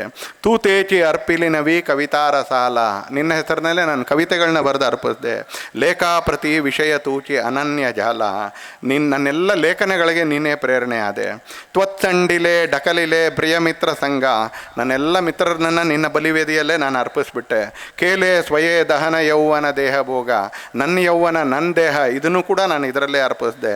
ತ್ವತ್ಕಾರ್ಯ ನೈತಿಕ ಸುಸಮ್ಮತ ಸರ್ವದೇವ, ತತ್ಸೇವ ನೀಚ ಗಮಲಿ ರಘುವೀರ ಸೇವಾ, ನಿನ್ನ ಸೇವೆಯೇ ದೇವರ ಸೇವೆ. ತ್ವತ್ಸಂಡಿಲೆ ಡಕಲಿಲೆ ಗೃಹವಿತ್ತ ಮತ್ತ, ನನ್ನ ಮನೆ ಮಠ ಐಶ್ವರ್ಯ. ದಾವಾನಲಾತ ವಹಿನಿ ನವಪುತ್ರ ಕಾಂತ, ದಾವಾನಲಾತ ವಹಿನಿ ನವಪುತ್ರ ಕಾಂತ, ವಹಿನಿ ನವಪುತ್ರ ಕಾಂತ, ಅತ್ತಿಗೆ ಮಗ ಹೆಂಡತಿ. ತ್ವತ್ಸಂಡಿಲೆ ಅತುಲ ಧೈರ್ಯ ನಿಷ್ಠ ಬಂದು ಕೇಲ ಹವಿ ಪರಮಕಾರುಣ ಪುಣ್ಯ ಸಿಂಧು. ಎಲ್ಲವನ್ನು ಅಣ್ಣನನ್ನು, ಹೆಂಡತಿಯನ್ನು, ಅತ್ತಿಗೆಯನ್ನು, ಮಗನನ್ನು ಎಲ್ಲರನ್ನೂ ಕೂಡ ನಿನಗೋಸ್ಕರ, ನಿನ್ನ ಆರಾಧನೆಗೋಸ್ಕರ ನಾನು ಬಲಿ ಕೊಟ್ಟೆ. ತ್ವತ್ಸಂಡಿಲಾವರಿ ಬಳಿ ಪ್ರಿಯ ಬಾಳ ಝಾಲ ಬಾಳ ತ್ವತ್ಸಂಡಿಲ ಬಗಾತ ಮಮ ದೇಹ ಟೇಲ ಹೇ ಕಾಯ ಬಂದು ಅಸತೋ ಜರಿಸಾತ ಆಂಹಿ ತ್ವತ್ಸಂಡಿಲಿ ಚ ಅಸತೆ ದಿದಲೇ ಬಳೀಮಿ. ಸಂತಾನ ಹ್ಯ ಭರತ ಭೂಮಿ ಸ ಕೋಟಿ ಕೋಟಿ. ಇಲ್ಲಿರ್ತಕ್ಕಂಥ ಕೋಟಿ ಕೋಟಿ ಮಕ್ಕಳಲ್ಲಿ ಯಾರ ತಾಯಿ ಬಗ್ಗೆ ಭಕ್ತಿ ಇದೆಯೋ ಅವ್ರ ಜೀವನ ಧನ್ಯ. ಜೇ ಮಾತ್ರ ಭಕ್ತಿ ಸಜ್ಜನ ಧನ್ಯ ಹೋತಿ. ಹೇ ಆಪುಲೆ ಕುಲಹಿ ತಯ ಮಧ್ಯೆ ಈಶ್ವರಾಂಶ ನಿರ್ವಂಶ ಹೋ ನಿಠರೇಲ ಅಖಂಡ ವಂಶ. ಆ ನಂತರ ನಾನು ಆಗಲೇ 2 ಬಾರಿ ಓದಿರ್ತಕ್ಕಂಥ ಅದನ್ನು ಯಾವುದನ್ನು ಯೇಸುವಹಿನಿಗೆ ಹೇಳ್ತಾರೋ ಅದ್ರ ಮುಖಾಂತರ ತನ್ನ ವೀರ ದೀಕ್ಷೆಯನ್ನು ಅವ್ರು ಮುಕ್ತಾಯ ಮಾಡ್ತಾರೆ. ಕೀಗೆ ತಲೆ ವ್ರತನ ಹೇ ಅಮಿ ಅಂದತೇನೆ ಲಬ್ಧ ಪ್ರಕಾಶ ಇತಿಹಾಸ ನಿಸರ್ಗಮಾನೆ. ಇದೆಲ್ಲವನ್ನು ನಾವು ಆವೇಶದಿಂದ ಮಾಡ್ತಾ ಇಲ್ಲ, ಅತ್ಯಂತ ಬುದ್ಧಿಪೂರ್ವಕವಾಗಿ, ಭಾಳ ಸ್ಪಷ್ಟವಾಗಿ, ಅತ್ಯಂತ ಪ್ರಕಾಶಮಾನವಾಗಿರ್ತಕ್ಕಂಥ ಸಂದರ್ಭದಲ್ಲಿ ನಾವು ವಿ ಹ್ಯಾವ್ ಚೂಸನ್ ಇಟ್. ನೆನ್ಪಿಟ್ಕೊಳ್ಳಿ, ಚಂದ್ರಶೇಖರ ಆಜಾದ್ ತನ್ನ ಹಣೆಗೆ ಗುಂಡಿಟ್ಟಂಡ he choose it. He was not compelled to do it. ಆತನನ್ನು ಯಾರೂ ಅನಿವಾರ್ಯತೆಗೆ ಹಾಕಲಿಲ್ಲ. ಭಗತ್ ಸಿಂಗಿಗೆ ಅನೇಕರು ಹೇಳಿ ಕಳಿಸ್ತಾರೆ, ಬೇಕಾದರೆ ನಿನಗೆ ವಾದ ಮಾಡಿಬಿಟ್ಟು ಬಿಡಿಸ್ತೀವಿ ಅಂತ. ಭಗತ್ ಸಿಂಗು, ರಾಜಗುರು ಮತ್ತು Sukhdev they chose hanging. They wanted to make a statement out of their hanging. They wanted to make a case out of their hanging. They wanted to make a history out of their hanging so that India could become free. Bhagat Singh, Rajguru, ಸುಖದೇವ್ಗೆ ಅನೇಕ ಜನ ದೊಡ್ಡ ದೊಡ್ಡ ವಕೀಲರು ಬರ್ತಾರೆ, ನಿಮ್ಮನ್ನು ಬಿಡಿಸ್ತೀವಿ ನಾವು ಅಂತ. 3 ಜನನೂ ಬೇಡ, ನಾವೇ ವಾದ ಮಾಡ್ತೀವಿ ಅಂತ ಹೇಳ್ತಾರೆ. ಆ ವಾದ ಮಾಡಿದ್ದೇನೋ ಅವರು ಮದನ್ ಲಾಲ್ ಧಿಂಗ್ರಾ ಥರನೇ, ನಿನ್ನಂಥ ದೊಡ್ಡ ತಾಯಿಗೆ ನನ್ನಂಥ ದೊಡ್ಡ ಮಗ ನನಗೆ ರಕ್ತ ಅಲ್ಲದೆ ಇನ್ನೇನು ಮಾಡ್ಕೊಡ್ಲಿ ಅಂತ ಹೇಳಿದಾಗ ಭಗತ್ ಸಿಂಗು ಅವ್ನು ಮಾಡಿರೋ ವಾದ ಕೇಳಿಬಿಟ್ಟು ಜಡ್ಜ್ ಹೇಳ್ತಾನೆ, ಈ ಬಾಂಬ್ ಹಾಕಿದ್ದಕ್ಕಿಂತ ದೊಡ್ಡ ಅಪರಾಧ ನಿಂದು ಇಲ್ಲಿ ವಾದ ಮಾಡ್ತಾ ಇರೋದು ಅಂತೇಳಿ ಗಲ್ಲಿ ಶಿಕ್ಷೆ ಕೊಡ್ತಾರೆ. The chose it. ಈ ವಾಕ್ಯವನ್ನು ಇಲ್ಲಿಂದ ಹೊರಡೋದಕ್ಕಿಂತ ಮುಂಚೆ ಮನಸ್ಸೊಳಗೆ ಭದ್ರವಾಗಿ ಎಂಟ್ರಿ ಮಾಡ್ಕೊಂಡೋಗಿ ಅವರ ಆ ಜೀವನವನ್ನು, ಅವರ ಆ ಬಲಿದಾನವನ್ನು ಆಯ್ಕೆ ಮಾಡಿಕೊಂಡ್ರು. ದೆ ಚೋಸ್ ಇಟ್. ಫಾರ್ ಹೂಮ್ ಅಂದರೆ ಫಾರ್ ಅಸ್. ಇಲ್ಲಿ ಕೂತ್ಕೊಂಡಿರೋರಿಗೋಸ್ಕರ ದೆ ಚೋಸ್ ಇಟ್ ಫಾರ್ ಅಸ್. ಹಾಗೆ ಸಾವರ್ಕರ್ ಬರೀತಾರೋ ಒಂದ್ಸಲಿ, ವಿ ಹ್ಯಾವ್ ಚೋಸನ್ ಇಟ್. ನಮಗೆ ಯಾರೋ ನಮ್ಮನ್ನು ಇದಕ್ಕೆ ತಳ್ಳಿದ್ರು ಅಂತಲ್ಲ. ವಿಚೋಸಿಟ್ ಕೀಗೆ ತಲೆ ವ್ರತನಹೆ ಅಮಿ ಅಂದತೇನೆ ಲಬ್ಧ ಪ್ರಕಾಶ ಇತಿಹಾಸ ನಿಸರ್ಗ ಮಾನೆ ಜೇ ದಿವ್ಯ ದಾಹ ಕಮಣೂನಿ ಅಸಾವಾಯಚೆ ಬುದ್ಧ್ಯಾಚಿ ವಾಣ ಧರಿಲೆ ಕರಿ ಹೇ ಸತೀಚೆ. ಬುದ್ಧ್ಯಾಚಿ. We have chosen it. We have wantedly chosen it. I wanted to make a statement. I wanted to make a case. ಇದನ್ನು ನಾವು ನೆನ್ಪಿಟ್ಕೊಂಡಿರಬೇಕು. ಯಾಕೆ ಅಂತ ಕೇಳಿದ್ರೆ, ಆ ಥರದ ನಮ್ಮ ಹಿರಿಯರ ಪ್ರಾಣಾರ್ಪಣೆಯಿಂದ, ಬಲಿದಾನದಿಂದ, ಅವರ ಪರಿಶ್ರಮದಿಂದ, ಅವರ ಸಮರ್ಪಣೆಯಿಂದ ಸಿಕ್ಕಿರ್ತಕ್ಕಂಥ ಸ್ವಾತಂತ್ರ್ಯ ನಮ್ಮದು. ನಮ್ಮ ಜನಸಂಖ್ಯೆ ಅಸಮತೋಲನ ಆದಾಗ, ನಮ್ಮ ಚಟುವಟಿಕೆಗಳ ಕಾರಣಕ್ಕೆ ಪರಿಸರಕ್ಕೆ ಹಾನಿಯಾದಾಗ, ನಮ್ಮ ಅಶಿಸ್ತಿನ ಕಾರಣಕ್ಕೆ ನಗರದ ಜನಜೀವನವನ್ನು ಅಸ್ತವ್ಯಸ್ತ ಮಾಡಿಕೊಂಡಾಗ, ನಮ್ಮ ಅಭ್ಯಾಸಗಳ ಕಾರಣಕ್ಕೆ ನಗರ ಕಟ್ಟಡಗಳು, ಸಾರ್ವಜನಿಕ ವ್ಯವಸ್ಥೆಗಳ ಅಂದವನ್ನು ಕೆಡಿಸುವಂಥ ಸಂದರ್ಭದಲ್ಲಿ, ನಮ್ಮ ಕಾರಣಕ್ಕೆ ಭ್ರಷ್ಟಾಚಾರ ಹೆಚ್ಚಾದಾಗ, ನಮ್ಮ ಕಾರಣಕ್ಕೆ ಜಾತೀಯತೆ ಶಬ್ದವನ್ನು ಯೋಚನೆ ಮಾಡಿ ಹೇಳ್ತೇವೆ, ನಮ್ಮ ಕಾರಣಕ್ಕೆ ಕ್ಯಾಸ್ಟಿಸಮ್, ಕ್ಯಾಸ್ಟ್ ಅಲ್ಲ, ನಮ್ಮ ಕಾರಣಕ್ಕೆ ಜಾತೀಯತೆ, ನಮ್ಮ ಕಾರಣಕ್ಕೆ ಕ್ಯಾಸ್ಟಿಸಮ್ ಹೆಚ್ಚಾದಾಗ, ನಮ್ಮ ಕಾರಣಕ್ಕೆ ಸಮಾಜದಲ್ಲಿ ಬೇಜವಾಬ್ದಾರಿಯುತತನ ಮೂಡಿದಾಗೆಲ್ಲ ನಾವು ಅನ್ಕೋಬೇಕು ಅನ್ಸಲಿ, no, they didn't struggle for this national life. ಅವ್ರು ಈ ರಾಷ್ಟ್ರೀಯ ಜೀವನಕ್ಕೋಸ್ಕರ ತಮ್ಮ ಪ್ರಾಣಾರ್ಪಣೆ ಸಮರ್ಪಣೆ ಮಾಡಿದ್ದಲ್ಲ. ದೇ ಕೂಡ ಆಲ್ಸೋ ಲಿವ್ಡ್ ದೇರ್ ಓನ್ ಲೈಫನ್ನು. ಅವರು ಆ ಕಾಲದಲ್ಲಿ ಕೋಟ್ಯಾಂತರ ಜನ ಅವ್ರವ್ರ ಬದುಕು ಮಾಡ್ಕೊಂಡಿದ್ರಲ್ಲ ಅನ್ಸಲಿ. ಹಾಗೆ ಸಾವರ್ಕರ್ ಮನೇನೂ ಮಾಡ್ಬೋದಾಗಿತ್ತು. ನಮ್ಮ ಜಾಗದಲ್ಲಿ, ಅವ್ರ ಯೇಸುವಹಿನಿ ಜಾಗದಲ್ಲಿ, ಯಮುನಾಬಾಯಿ ಜಾಗದಲ್ಲಿ ನಮ್ಮನ್ನೊಂದ್ಸಲಿ ಇಟ್ಕೊಂಡು ಯೋಚನೆ ಮಾಡೋಣ ಒಂದ್ಸಲಿ. ಹೇಗಿರ್ಬೋದು ಯೇಸುವಹಿನಿಯನ್ನು, ಹೇಗಿದ್ದಿರ್ಬೋದು ಯಮುನಾಬಾಯಿ. ಯೇಸುವಹಿನಿಗೆ ಮಾತಾಡೋ ಧೈರ್ಯ ಇತ್ತು ಅತ್ತಿಗೆ ಅನ್ನೋ ಕಾರಣಕ್ಕೆ. ಯಮುನಾಬಾಯಿಗೆ ಪತ್ನಿಗೆ ಮಾತಾಡೋ ಧೈರ್ಯನೂ ಇರಲಿಲ್ಲ ಒಂದ್ಸಲಿ. ಸುಮ್ಮನೆ ಒಪ್ಕೊಂಡ್ರಲ್ಲ ಅನ್ಸಲಿ. They just understood it, they accepted it, they understood it ಅನ್ಸಲಿ. ಅದನ್ನು ಯೋಚನೆ ಮಾಡಿದಾಗ ಅನ್ಸಲಿ ಸ್ವಾತಂತ್ರ್ಯದ ಈ 78-79ನೇ ವರ್ಷದಲ್ಲಿ ನಮಗೆ ನಾವು ಹೇಗೆ ಬದುಕಬೇಕು ಆ ಕಾರಣಕ್ಕೆ ಅನ್ನುವಂಥ ಒಂದು ಪ್ರಜ್ಞೆ ಮೂಡುತ್ತೆ ಅನ್ಸಲಿ. ಆ ನಾವು ಹೇಗೆ ಬದುಕಬೇಕು ಅನ್ನೋ ಪ್ರಜ್ಞೆಗೆ ಇವತ್ತು ಸಾವರ್ಕರ್ ಪ್ರತಿಷ್ಠಾನ ಈ ಜಯಂತಿ ಕಾರ್ಯಕ್ರಮ ಮಾಡ್ತಾಯಿತ್ತು. ನಾನು ಅಂತಿಮವಾಗಿ ಸಾವರ್ಕರ್ ಪ್ರತಿಷ್ಠಾನಕ್ಕೆ ಅಭಿನಂದನೆಗಳನ್ನ ಹೇಳ್ತಾ. ಯಾಕಂದರೆ ಕೆಲವರು ಮಾಡಲಿಕ್ಕೆ ಹೆದರುವಂಥ ಕೆಲಸಗಳನ್ನ ಅವ್ರು ಮಾಡ್ತಾರೆ, ಮುಜುಗರ ಪಟ್ಕೊಳ್ತಕ್ಕಂಥ ಕೆಲಸ ಮಾಡ್ತಾರೆ.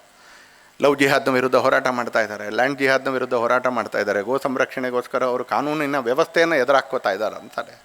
ಹಾಗೆ ನಮ್ಮೆಲ್ರಿಗೂ ಆರಂಭದಲ್ಲಿ ಸ್ವಲ್ಪ ಮುಖದಲ್ಲಿ ನಗು ಬರ್ಬೋದಾಗಿರ್ತಕ್ಕಂಥ ವಿಷಯನೂ ಅವ್ರು ಮಾಡಿದ್ರು ಒಂದ್ಸಲಿ ಅಂತ.